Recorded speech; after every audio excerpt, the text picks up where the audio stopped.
السلام عليكم اخوتي وخواتاتي، مرحبا بكم في هذا الفيديو. هذا من خلال هذا الفيديو هذا غنبارطاجيو معكم هذه السفينه اللي خرجت او اللي تلاعبت بها الامواج الشاطئ المحمديه ورماتها هنا في جنب الشاطئ. ها هي السفينه.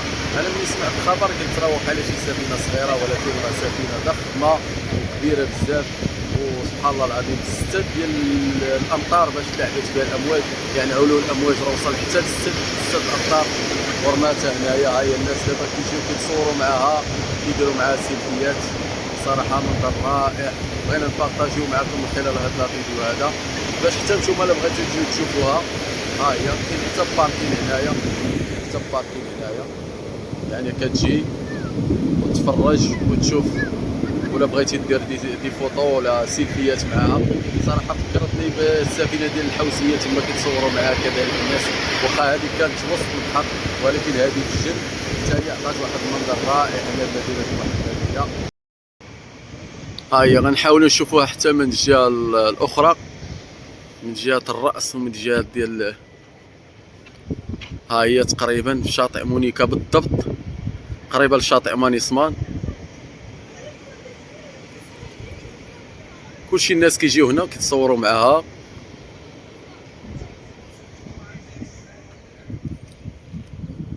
ها هو الباركينغ هنا كتجيب الطوموبيل حتى لحداها.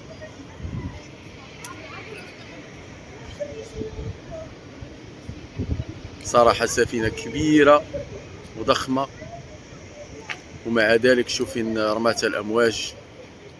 البحر كيبقى خطير في جميع الحالات. نحاولوا نشدوها حتى من هنا. صراحة منظر واعر هنايا.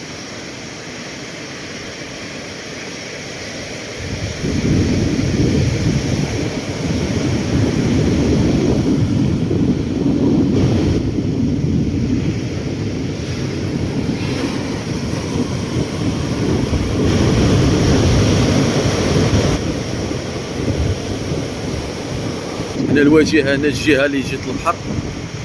هانتوما سفينة كبيرة، سبحان الله العظيم. كتقول كيفاش ان هذه تلعبت بها الامواج بهذا الحجم وبهذا الثقل.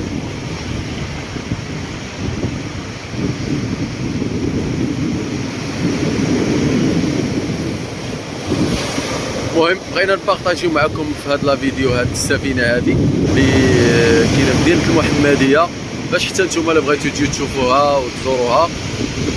تهلاو في روسكم، تلاقاو فيديو جديد ان شاء الله الرحمن الرحيم. الى اللقاء.